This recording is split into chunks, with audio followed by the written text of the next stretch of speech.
ಲೋಕಸಭಾ ಚುನಾವಣೆಗೆ ಸಚಿವರಿಗೆ ಹೈಕಮಾಂಡ್ನಿಂದ ಒಂದಿಷ್ಟು ಟಾಸ್ಕ್ ಸಿಕ್ಕಿದೆ. ಲೋಕಸಭೆಯಲ್ಲಿ ಉತ್ತಮ ಫಲಿತಾಂಶ ಕೊಡದಿದ್ದರೆ ತಲೆದಂಡ, ನಿರೀಕ್ಷಿತ ಫಲಿತಾಂಶ ಬರದಿದ್ದರೆ ಸಚಿವರ ತಲೆದಂಡ ಅಂತ ಹೇಳ್ತಾ ಇದ್ದಾರೆ. ಕಾಂಗ್ರೆಸ್ನ ಹೈಕಮಾಂಡ್ ನಾಯಕರಿಂದ ಈಗ ಖಡಕ್ ಆಗಿರುವಂತಹ ಸಂದೇಶ ರವಾನೆ ಆಗ್ತಾ ಇದೆ. ಸೊ ಇದು ಇನ್ನೊಂದು ರೀತಿಯಲ್ಲೂ ಆಗುತ್ತೆ. ಸ್ಥಳೀಯವಾಗಿರುವಂಥ ಮುಖಂಡರು ಆ ಸಚಿವರನ್ನ ಕೆಳಗಿಳಿಸಬೇಕು, ಅವ್ರಿಗೆ ಸಚಿವ ಸ್ಥಾನ ಸಿಗಬೇಕು ಅನ್ನೋದಾದ್ರೆ ಅಲ್ಲಿ ಗೆಲ್ಲದೇ ಇರೋ ರೀತಿಯಲ್ಲಿ ನೋಡ್ಕೊಂಡ್ಬಿಟ್ರೆ ಅವರನ್ನು ಕೆಳಗಿಳಿಸ್ತಾರೆ, ತಲೆದಂಡ ಆಗುತ್ತೆ, ಇನ್ನೊಬ್ಬರಿಗೆ ಸ್ಥಾನ ಸಿಗುತ್ತೆ ಅನ್ನುವಂಥ ಯಾರಿಗೂ ಗೊತ್ತಾಗಬಹುದೇನಪ್ಪ. ಲೋಕಸಭಾ ಚುನಾವಣೆಯ ಮೇಲೆ ಈಗ ಸಚಿವರ ಭವಿಷ್ಯ ಅಂತ ನಿರ್ಧಾರವಾಗ್ತಾ ಇದೆ. ಒಂದು ವೇಳೆ ಆ ಲೋಕಸಭಾ ಕ್ಷೇತ್ರದಲ್ಲಿ ಅವ್ರು ಗೆಲ್ಲಿಸ್ಕೊಂಡು ಬಂದರೆ ಅವರೇ ಸಚಿವರಾಗಿ ಮುಂದುವರಿತಾರೆ. ಸ್ಥಳೀಯವಾಗಿರುವಂಥ ಮುಖಂಡರಿಗೆ ಸಚಿವ ಸ್ಥಾನನೇ ಸಿಗೋದಿಲ್ವಲ್ಲ.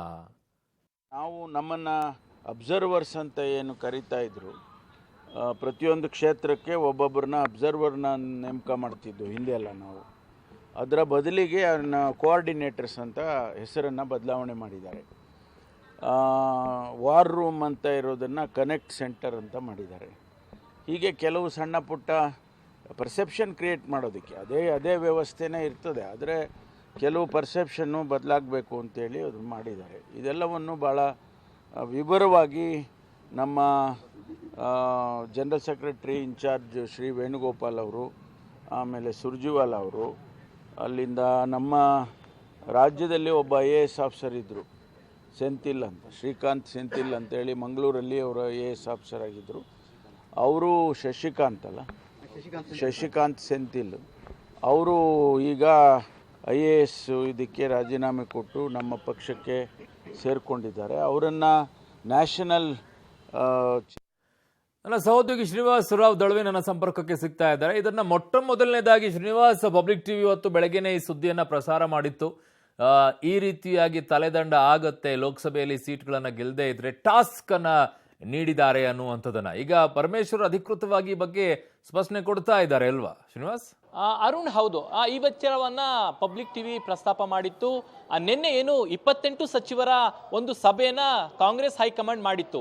ಆ ಒಂದು ಸಭೆಯಲ್ಲಿ ಎಲ್ಲ ಸಚಿವರಿಗೆ ಹೈಕಮಾಂಡ್ ನಾಯಕರು ಸ್ಪಷ್ಟ ಸಂದೇಶವನ್ನ ಕೊಟ್ಟಿದ್ದಾರೆ. ಅದು ಏನಂತದಾದ್ರೆ, ಲೋಕಸಭಾ ಚುನಾವಣೆಯಲ್ಲಿ ಸಚಿವರಿಗೆ ಕೊಡುವಂತಹ ಟಾಸ್ಕ್ ಅನ್ನ ಕಂಪ್ಲೀಟ್ ಮಾಡುವಂಥದ್ದು ಪ್ರತಿಯೊಬ್ಬ ಸಚಿವರ ಜವಾಬ್ದಾರಿ. ಅಂದ್ರೆ ಆಯಾ ಕ್ಷೇತ್ರಗಳು ಯಾರು ಉಸ್ತುವಾರಿಗಳಿದ್ದಾರೆ ಅವರ ಕ್ಷೇತ್ರಗಳನ್ನ ಗೆಲ್ಸ್ಕೊಂಡು ಬರುವಂತದ್ದು ಆಯಾ ಸಚಿವರ ಜವಾಬ್ದಾರಿ ಅನ್ನುವಂತಹ ಒಂದು ಟಾಸ್ಕ್ ಅನ್ನ ಕೊಟ್ಟಿದೆ.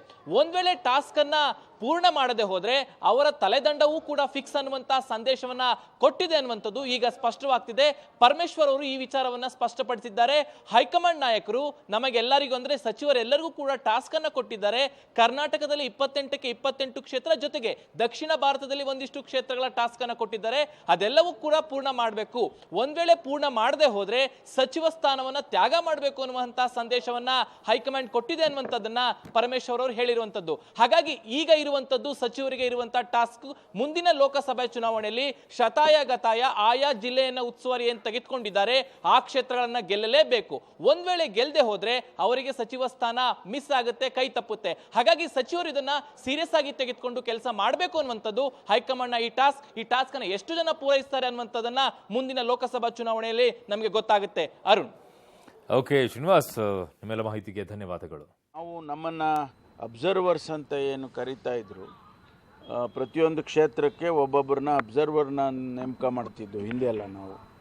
ಅದರ ಬದಲಿಗೆ ಅವ್ರನ್ನ ಕೋಆರ್ಡಿನೇಟರ್ಸ್ ಅಂತ ಹೆಸರನ್ನು ಬದಲಾವಣೆ ಮಾಡಿದ್ದಾರೆ. ವಾರ್ ರೂಮ್ ಅಂತ ಇರೋದನ್ನು ಕನೆಕ್ಟ್ ಸೆಂಟರ್ ಅಂತ ಮಾಡಿದ್ದಾರೆ.